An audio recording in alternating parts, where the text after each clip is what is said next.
discovery of the materials.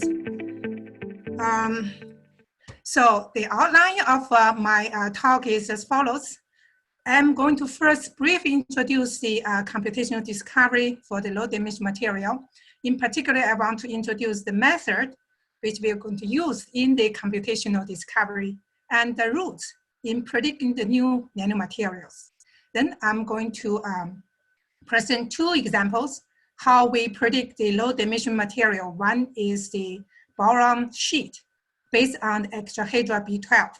Another is the sandwich two-dimensional phosphide binary compound sheet. Then at the end, I would like to introduce one of our ongoing research, which we are going to try to find a new pathway for the structure transition from black to the blue phosphorine, mediated by the lithium intercalation.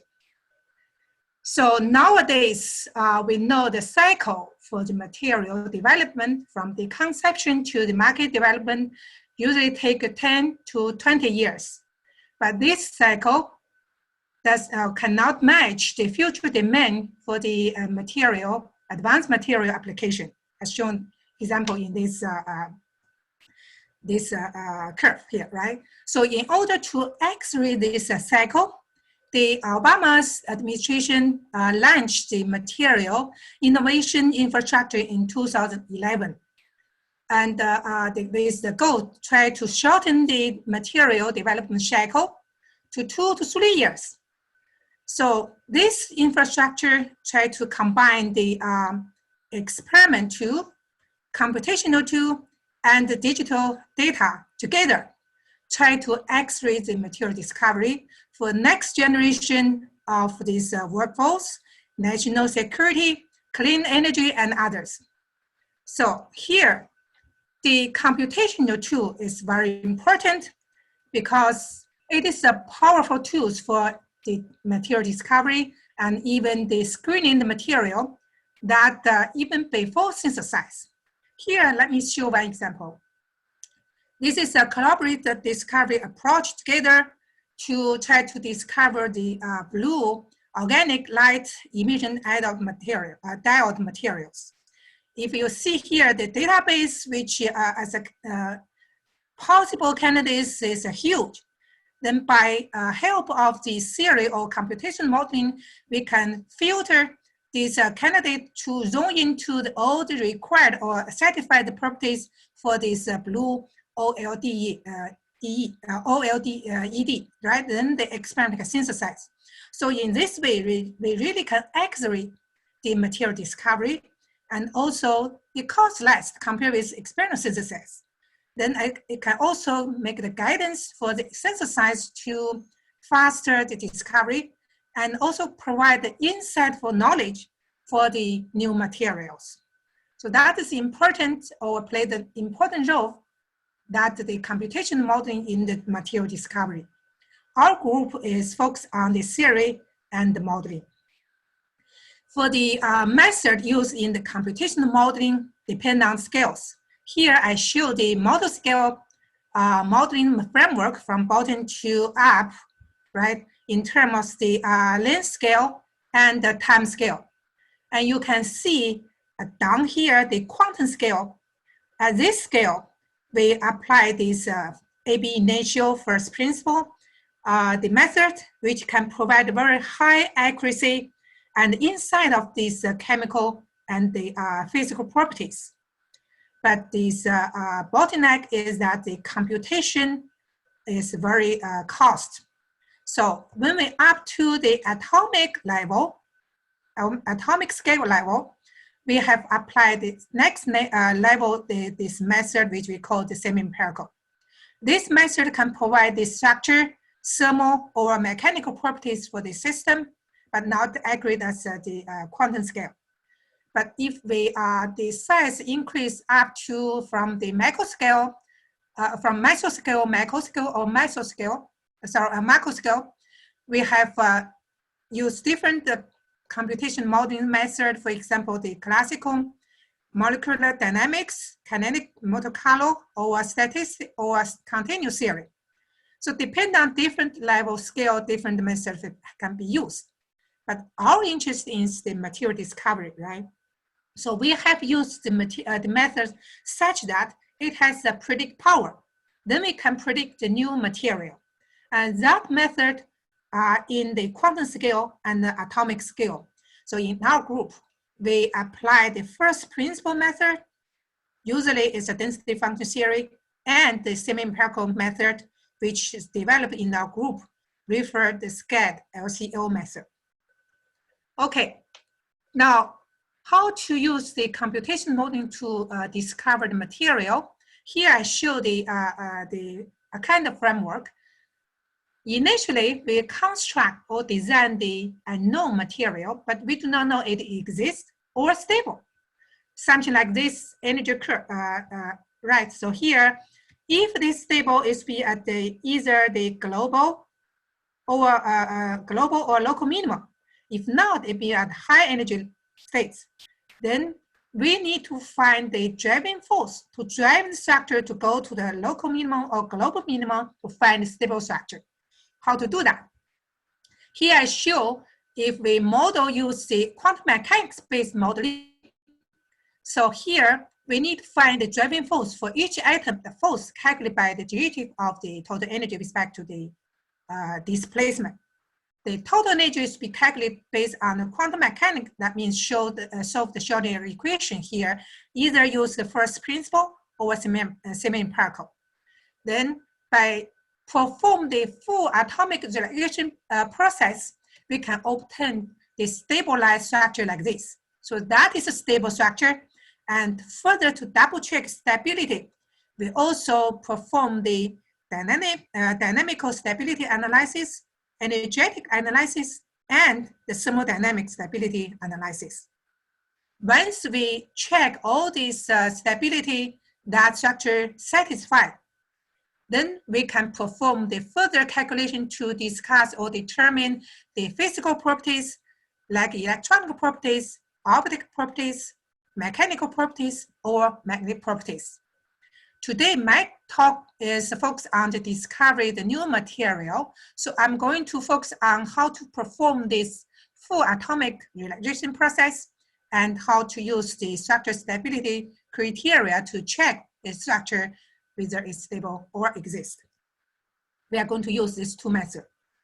Okay, now, since we are interested in the low dimension material, so why we are interested? Because the low dimension material has unique properties. One of the unique properties is quantum sign confinement effect. Example I show here, this from the 3D dimension, 2 dimension, 1 dimension, and 0 dimension. When we decrease dimension, and the material properties also change. Here I show by example the dense states of electron dense states for the bulk, for the 2 dimension, 1 dimension, and 0 dimension. So that is the famous confinement effect in the low dimension material.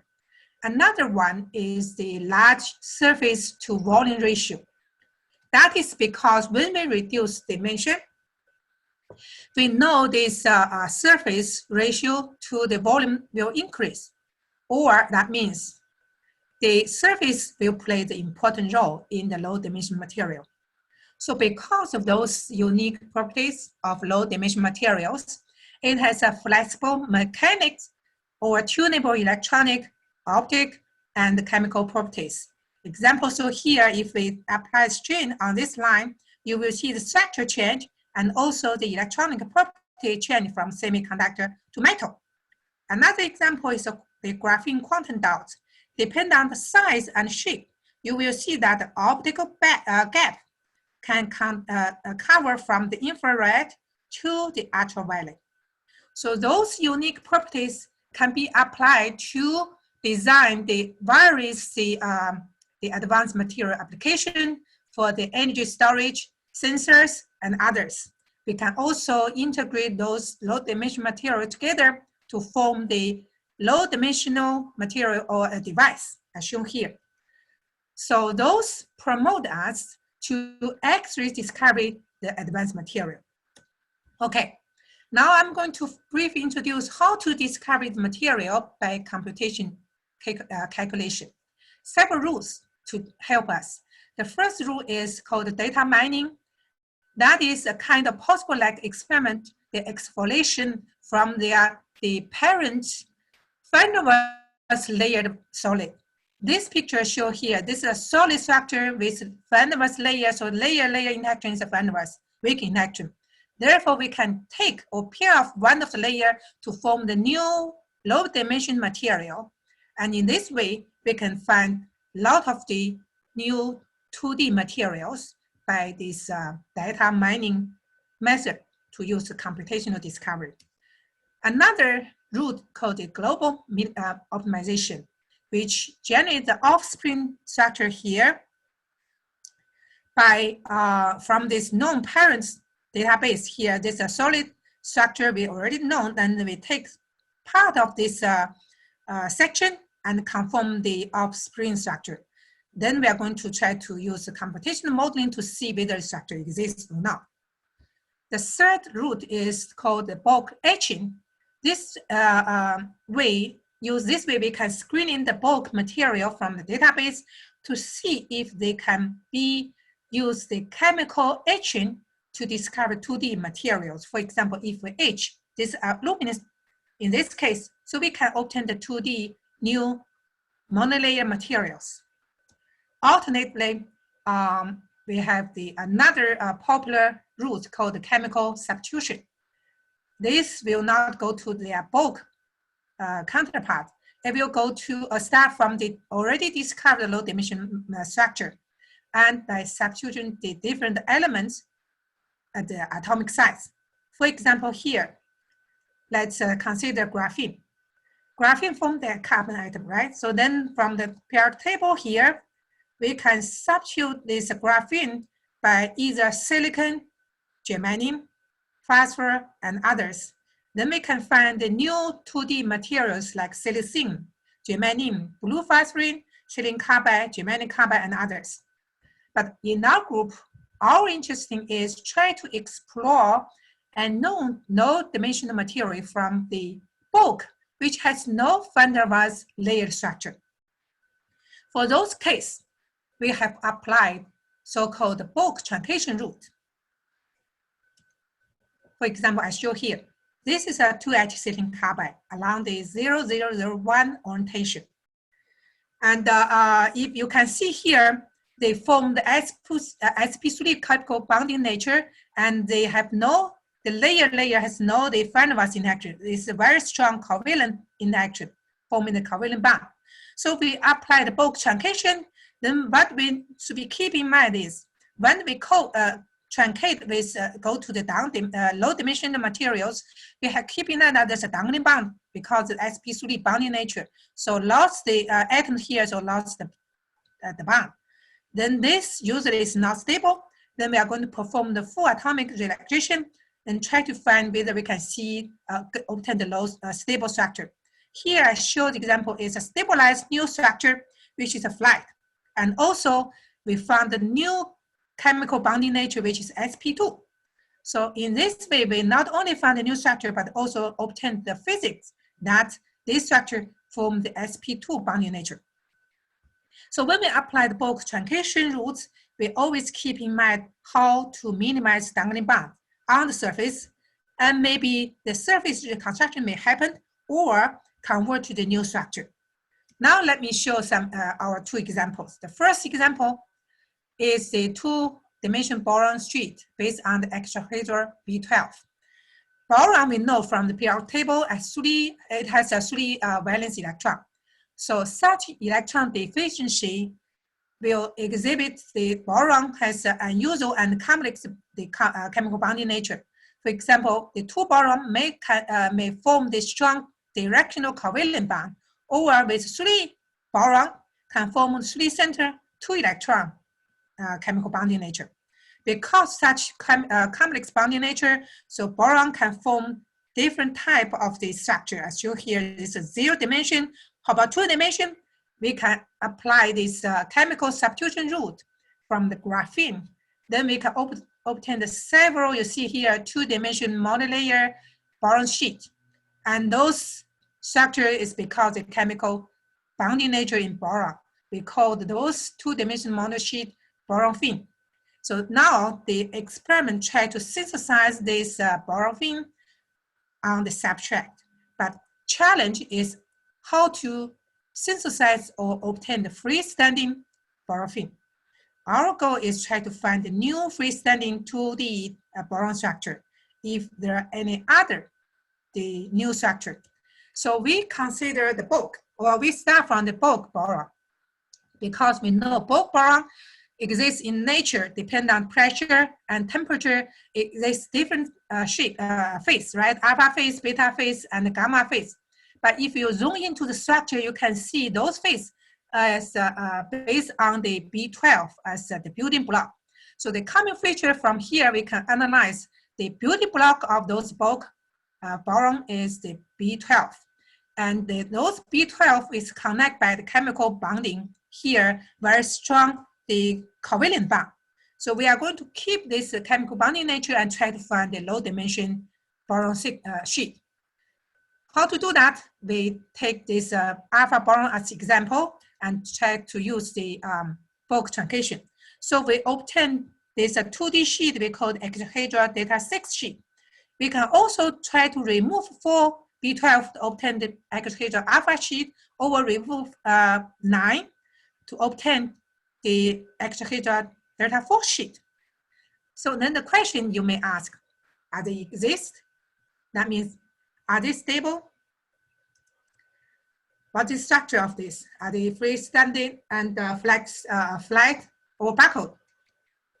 And how about the dynamic stability and the energetics? So we apply this full atomic relaxation, use the DFT and SCAD LCO. Here, to save time, I show the result.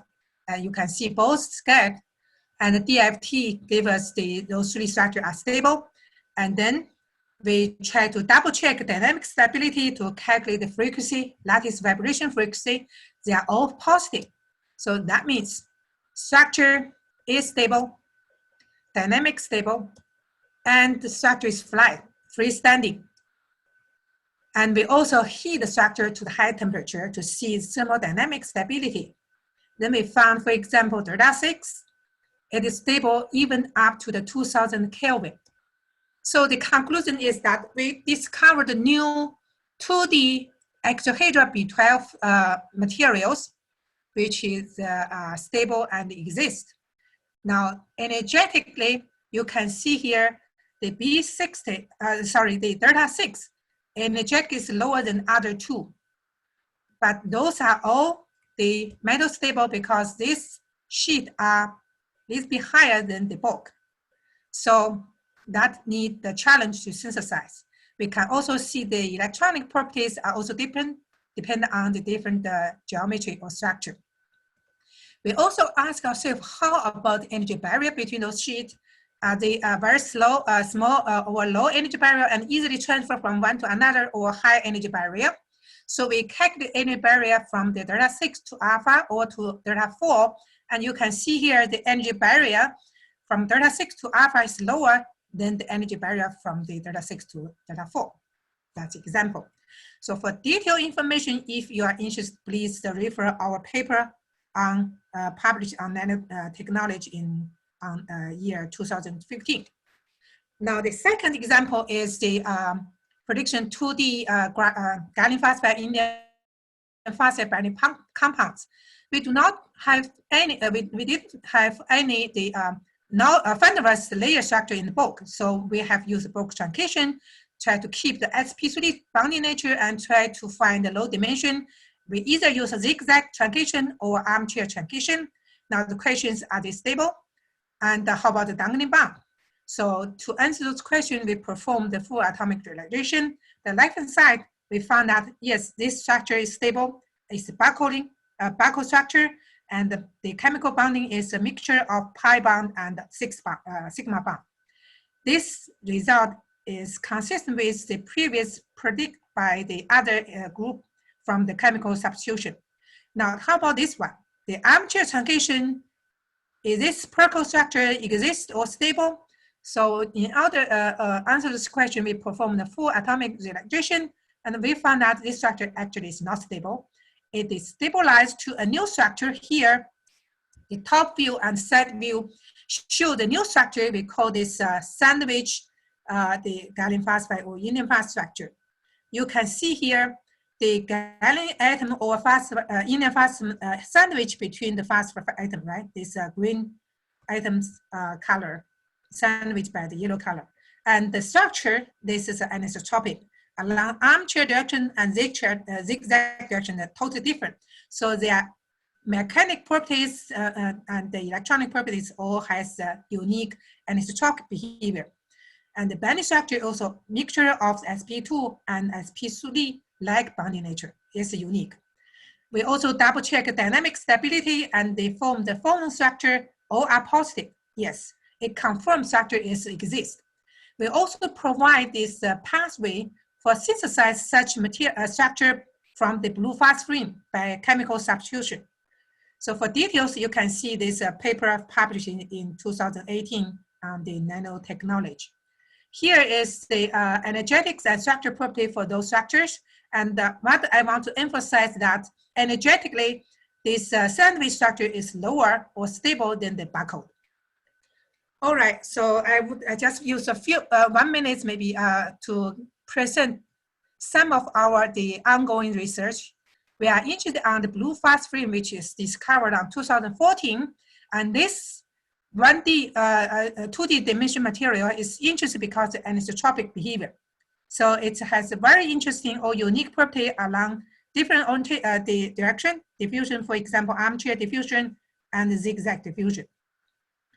Almost the same year, another 2D material is predict from theoretical predict called blue phosphine.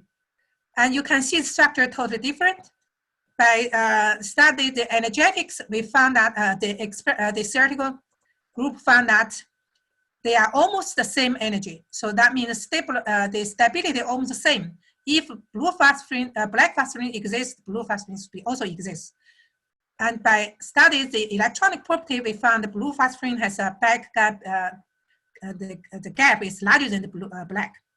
So it is a promising candidate not only for the fundamental research, but also for the application. The challenge for the blue phosphine is how to synthesize. So we are interested in trying to find a possible pathway to synthesize this blue phosphine.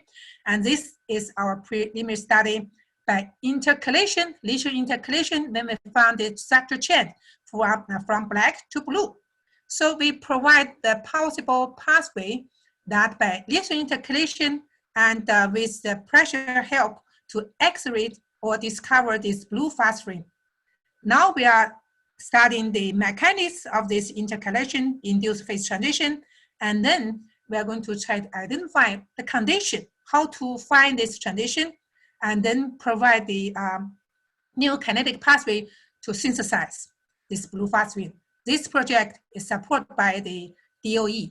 And now, almost at the end, I want to thank you, my student working on those projects, and also want to thank you, the DOE, to support our project, and also this Cardinal Research Cluster, which is our computer research center in our university.